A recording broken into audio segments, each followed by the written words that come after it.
leaders because we believe that there is a fight to be had for our nation. There is something bigger than us, and Charlie believed in that, and we still believe in that.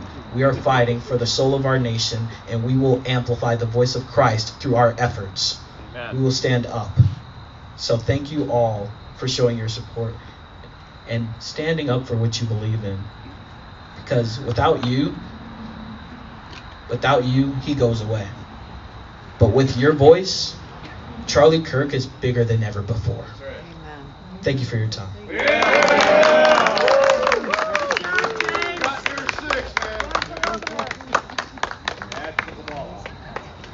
Yeah, run for governor. I could use you.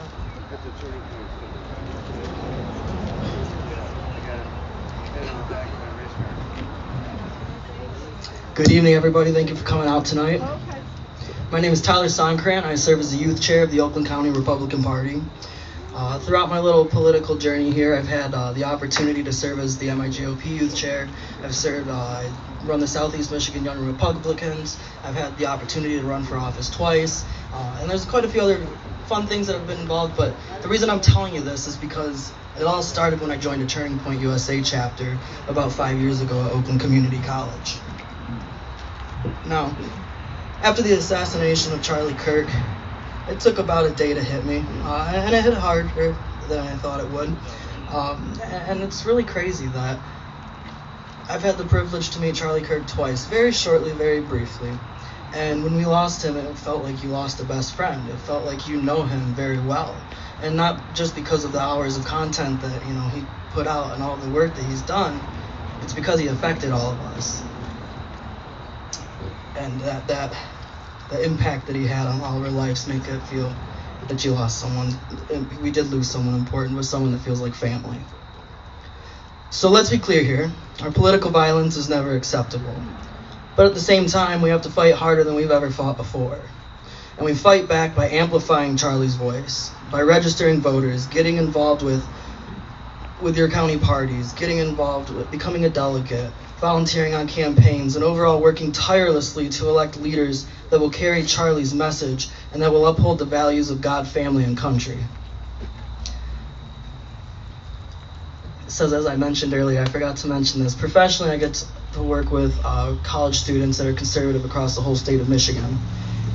And I work with, as I work with them, I have to take a moment to give them a huge shout out, because after the assassination, these students have come together like nothing I've ever seen before. And they're sad, they're hurt, and they're angered, but above all, they're also fearless and motivated. And they're all putting in more time and energy in advancing the conservative movement on campus and within their communities than ever before. The day that Charlie Kirk got shot, I was getting ready to board a plane to go up to Marquette to work with the Turning Point chapter doing a 9/11 memorial.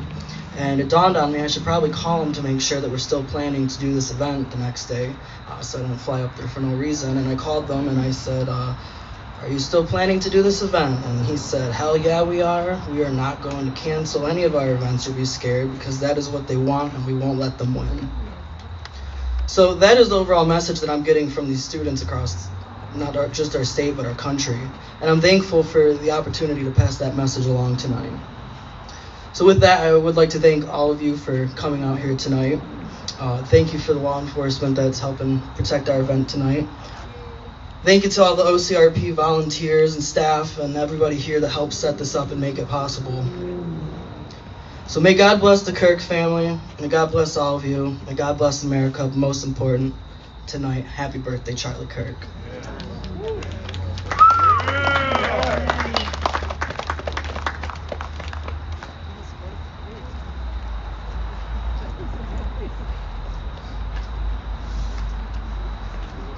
So it's what I was worried about. It's dark up here. As I printed my speech this afternoon, so I'm going to try to put a light here. Okay. Good evening, friends. For those of you who don't know me, my name is Michael Shostak, and I'm the treasurer of Bloomfield Township, which is where we all are this evening. Just like Tyler, I'd like to give a shout out to the Bloomfield Township police department who are here in force tonight, keeping us safe. So let's give them a round of applause.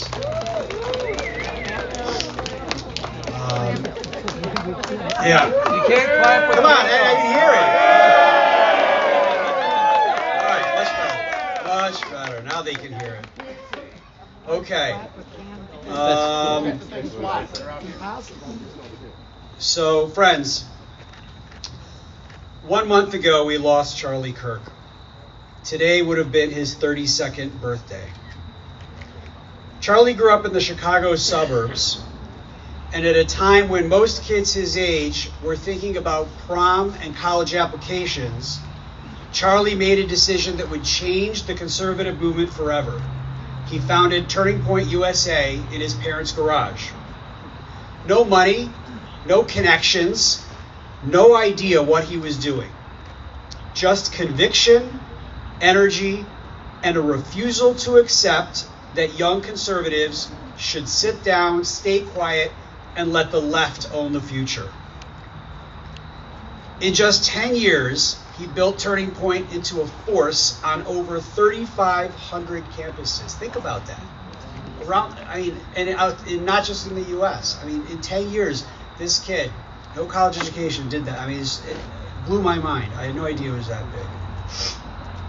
Charlie became famous for his prove me wrong tables. Just sitting on a campus quad with a sign inviting anyone to debate him. No yelling, no name calling, just ideas. Hostile students would surround him, cameras rolling, trying to embarrass him. And time after time, he'd stay calm, he'd stay sharp, and win people over. That took guts. That took discipline. I could watch those videos for hours. I was astounded by the depth of his knowledge. He could quote ancient philosophers or our founding fathers as easy as he could the Bible. When Charlie started, conservative students were invisible on campuses. They were afraid to speak up, afraid to wear the wrong hat, afraid they'd be graded down or shouted down or ostracized from social circles. Charlie changed that. He built a network that was impossible to ignore. By the time he was 30, you couldn't walk across a major campus without seeing a Turning Point chapter. That was his victory. Not just one debate, but thousands of students who finally had backup. That kid from the suburbs also caught the attention of the most powerful office in the world. President Trump considered him part of his extended family. Charlie became a close friend of Donald Trump Jr., who happens to be my old college classmate, working side by side to bring President Trump back to the White House.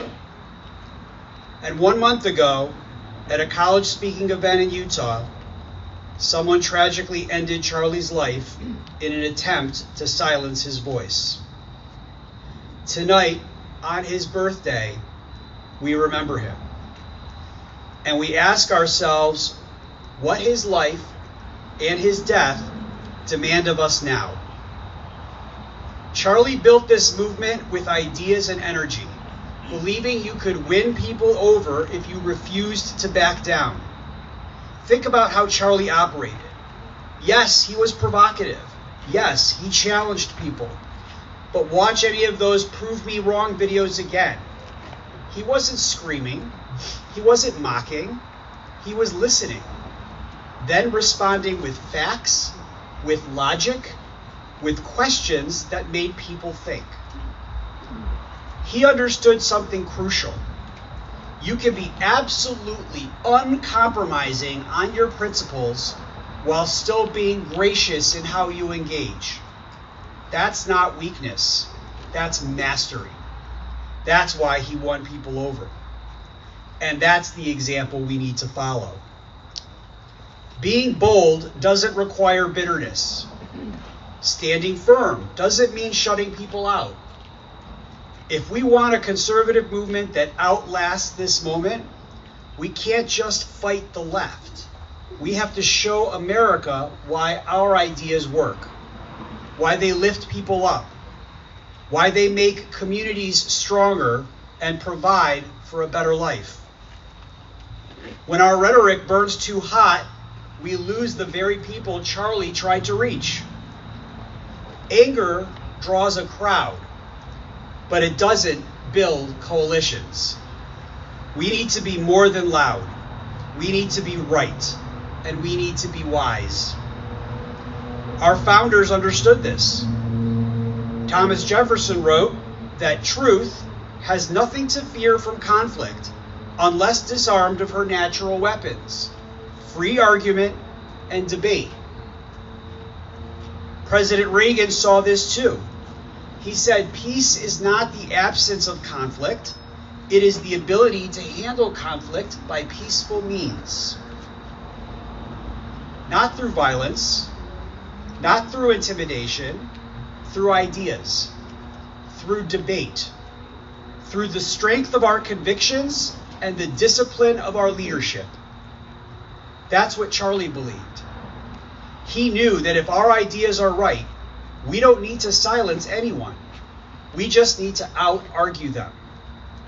He spent his life proving that conservative ideas could win on hostile campuses, in hostile media, in front of hostile crowds, if we had the courage to make the case. Charlie's killer wanted us to become what the left says we are: angry, reckless, and dangerous. Let's prove them wrong. Let's be disciplined. Let's be focused. Let's show that real strength comes not from how loud we shout, but from how well we lead. The way we treat each other matters. The way we speak, the way we engage, that reveals our character as much as any policy. If we want Charlie's legacy to endure, it won't be decided by who yells the loudest. It'll be decided by who leads the best. It means we engage detractors instead of ignoring them. We ask questions. We listen. We find the one thing we agree on and build from there. It means we stop treating every disagreement like a blood feud. 70% agreement should be grounds for alliance, not 30% disagreement be grounds for excommunication. It means we build institutions, not just Twitter followers. We win school boards and city councils. We create the infrastructure that outlasts any one voice. It means we cultivate the next generation of leaders and mentor them. Charlie understood this. He didn't just yell into the void. He built something that will outlive him. So yes, let's keep the fire. Let's keep fighting for the America Charlie believed in.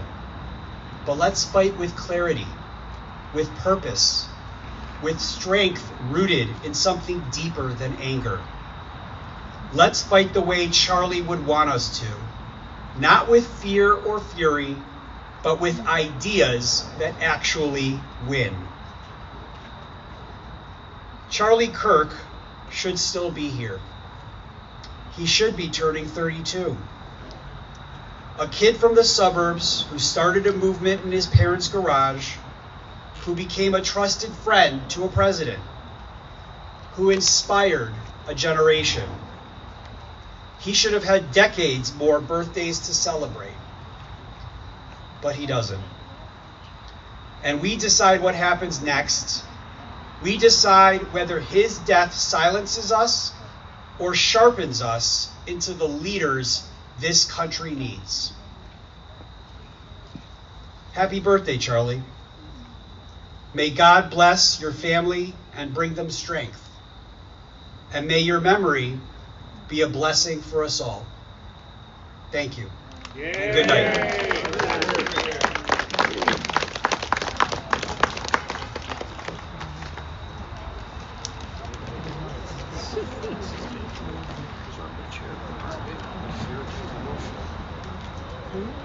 Sure.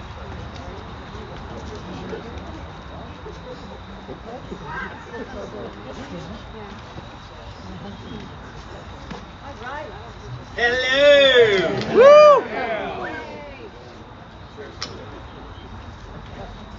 I appreciate the opportunity to be with you. And I need a light because I can't see. Which isn't good for a guy with a gun. I want to be able to see, right?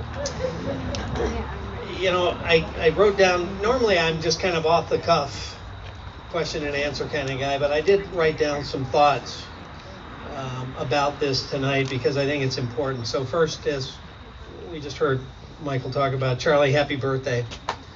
But also thank you, Charlie, for reminding America that conviction and conversation can still coexist. You know, in my line of work, we've seen what happens when anger overtakes reason. We see it every day. Road rage, neighbors fighting over property lines, escalating to violence, shooting each other. We see that all the time. And it's easy to let frustration turn into fury. But I've also seen something else. When people of completely different backgrounds come together to solve problems, powerful things happen. Progress. Hey, Sandy. Sandy Nolenberg, old friend. I was Joe's treasurer when he was the chair of the congressional district. But we live in a moment where the loudest voices are often drowned out by the reasonable voices. The truth is, it doesn't take courage to yell at all, to be screaming in the face of other people. It takes courage to listen to what other people have to say. Let them talk and actually listen to what they say. Charlie did that. He engaged in dialogue. He listened to what they had to say, and then he responded, gave a very reasoned, very measured response. It doesn't take strength to divide. It takes strength to unite. And unity doesn't mean we think alike. It means we share a deeper bond, our love of country, belief in liberty, commitment to our families and the future. As we stand shoulder to shoulder for those things, even when we debate how to get there, we can cool the temperature and have that conversation even when we disagree. Not by watering down our values, but by elevating our tone. In our business, we call it de-escalation, communication. Charlie was good at that. We can still be firm in our principles and generous in our spirit. Because if America is going to heal and move forward, it won't because Washington's going to get it right. I don't see that happening. It's because we did. Right here, in a parking lot in Bloomfield Township, the local community, churches, law enforcement, teachers, families who chose and continue to choose to build bridges instead of walls, to talk to each other, communicate, have disagreements, but have it in an agreeable fashion. That's something we can do. We have done it in the past when we treat each other with respect, even when we disagree, because if you let it escalate into screaming matches, that fuels the division. And so I think it's important, and Charlie did this, reminding the next generation that being passionate doesn't mean being hostile. That courage and kindness can live together in the same sentence. And that leadership isn't about who shouts the loudest, it's about who serves the most. So the challenges, in my opinion, facing America, they're very real. But so is this country's resilience. I've seen some of the young people sign up and go off to the military, public safety. Thank you, Bloomfield Township, for being here. Bloomfield Township Police, appreciate you. Yeah. Each of us can choose to be a calm voice in a noisy world and a unifier when it's easier to divide, and a patriot who leads with strength and grace. We can be that firm value that discusses why we believe in those values and why we believe the future is based on historical principles. And that's what Charlie did. And when you talk about turning point, many have said this, that in many respects it's almost prophetic that he named his organization Turning Point, and tragically that his death may be that turning point where more people understand and become engaged in a civil but a very forceful conversation about what this country is and what it continues to want to be and strive to be. Yeah, we can all strive to be better, and we do. But we have to do that with a fundamental bedrock of our values that created this country on so many levels. So I appreciate you all being here and standing in a parking lot on a chilly night to say thank you to Charlie. Thank you for what he did, engaging in those dialogues in settings where it's very hostile, so hostile that somebody thought instead of listening they were going to climb up on a rooftop and shoot him. That's not a gutsy thing. That's not a smart thing. That's a dangerous, evil thing. And all of us need to denounce that and get back to standing for what this country believes in. God bless Charlie, God bless you, and God bless America.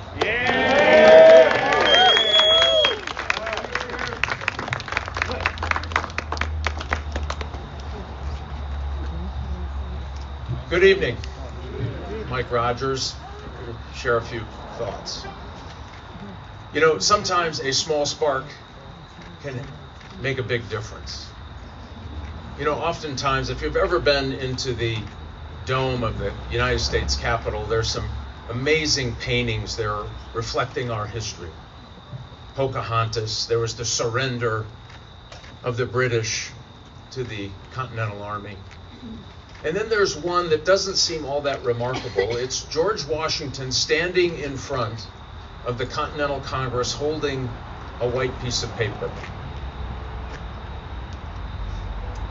And what that signified, many historians believe, was the spark that created the greatest constitutional republic democracy in the history of the world. Because right after the war, the delegates to the convention got a little bit nervous. They thought, we have a king to deal with. And maybe we need a king to deal with that king. Imagine about a third of the delegates came to George Washington and said, you know what, we want you to be king. We think you should be king of America. And on that day, all on his own, and think about what he sacrificed. Years. He lost friends. He lost property. He'd been shot like 9 times. They never quite hit him. His jacket had a lot of holes in it. All of that sacrifice to create the country that we live in today. And because back then, when you controlled the military, you were in charge. And he had the fierce loyalty of the Continental Army. So imagine if someone came to you after all that service, all that sacrifice, and said you could be king. Wow, what a hard thing to turn down. He walked into the Continental Congress, and that white piece of paper symbolized in his hand, and that painting in our Capitol dome, was his resignation as Commander-in-Chief. He said, this does not belong to me. It belongs to the future generations of Americans. He knew that there was something bigger than himself, that his courage, his sacrifice was something about bigger than himself. As I said, many historians believe that was the moment, that was the spark that created what we now know as the United States of America. And you think of that courage that happens every day. James, who stood up here, who grew up in Detroit, who had the courage to know that there is something bigger than my community. There is something bigger than myself.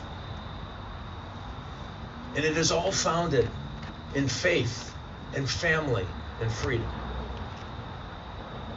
Think of the spark that Charlie Kirk gave to us. who had the courage as a young man to know that there was something bigger than himself and that he could be the voice that allowed college students, by the way, who were telling us for the last 2 years that they had to write papers that they didn't believe in to turn into their professors so they could get a grade to pass. And he said, I can do something about it. He showed up at these campuses and said, no, there's something bigger than that. Stand up for what you believe in. And what this symbolizes tonight, and thank you for being here, thank you for being out tonight, just to take a moment to thank someone who knew he was risking it all. Somebody who said in all of his events, the reason we are talking and debating is so that we're not shooting each other. The irony of that. He knew leading up to those events that assassination was possible. He would hug his family when he left, knowing that it could happen any day. But he had that courage. He provided that spark that allowed all of us to stand a little taller, that allowed college kids to understand that they are part of the solution, not part of the problem, that allowed conservatives to finally be able to stand up and not be angry about who we are, but about being uplifting in what we believe in the future of this country. And man, is there a difference. You know, when they had an issue, the left, they burned down cities. They attacked police officers. They screamed, defund the police. You can see the difference tonight. We have vigils. We pray for him, his soul, his family, the future of our country. That's what he gave us. The left may reach for the ammo box. We have been ignited to get excited and get to the ballot box for the future of our country. To know that we can stand in any corner on any campus and say that we do believe in faith, in family, and freedom of the United States of America. He showed us that each one of you holding that candle tonight can be that spark for maybe one, or maybe two, or maybe a community, or in Charlie's case, maybe a country gets motivated to stand up for what we know is right for the future of this country. You know, they may have killed a conservative soldier, but they have ignited an army of people who understand that we each have a responsibility to stand up and do what we can. And maybe we can't sit in that booth and debate college students, but maybe we can talk to a neighbor or a coworker. Maybe we can knock on a door and tell people, I care enough about the future of my country that I want to be a spark on this day. You know, there's so many people that are counting on us to get this thing right. I have to tell you a brief story. When I was a young FBI agent working in Chicago, there was a young lady who had ran away from home. Organized crime had gotten her hooked on heroin and sent her to pay off her debt, house of ill repute. And so we were able to get this young lady out when I was this young FBI agent. She was 17 when we got her out. She was 15 when she went in. She had track marks everywhere, in between her fingers, the back of her legs, in her neck. She didn't say a word. We got her in the car. We were taking her actually to counseling, to get counseling. Think of the life that she was looking at. She didn't say a word. We're driving for about 10 minutes in the car. She's looking out, giving that 1,000-mile stare. And she said after about 10 minutes, do you know why I didn't kill myself? A 26-year-old FBI agent. You know why? because I knew somebody cared enough to come find me. Think about what that light represents on the end of your candle. It is hope for someone who is out there living under, I would argue, the left's regime about tolerance for crime and human trafficking. It is about our being able to stand up and say, we care enough to be engaged in our country, to get it to a better place, to allow us to stand up on every corner and say we are about faith and family and freedom, and America is better off for it. Charlie Kirk gave us the light on the end of that candle. Charlie, happy birthday. Thanks for what you've given us. Let us take this as the night that we say we will care enough to get America to a better place. God bless you.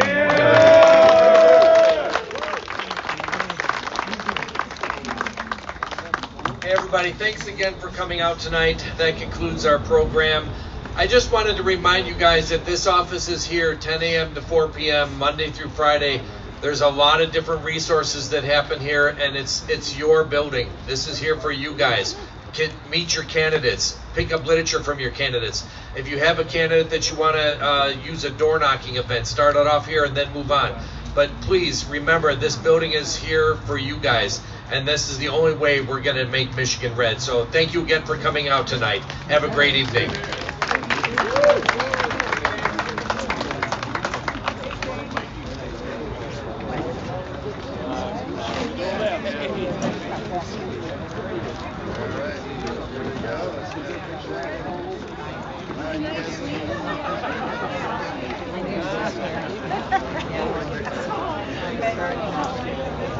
Yeah.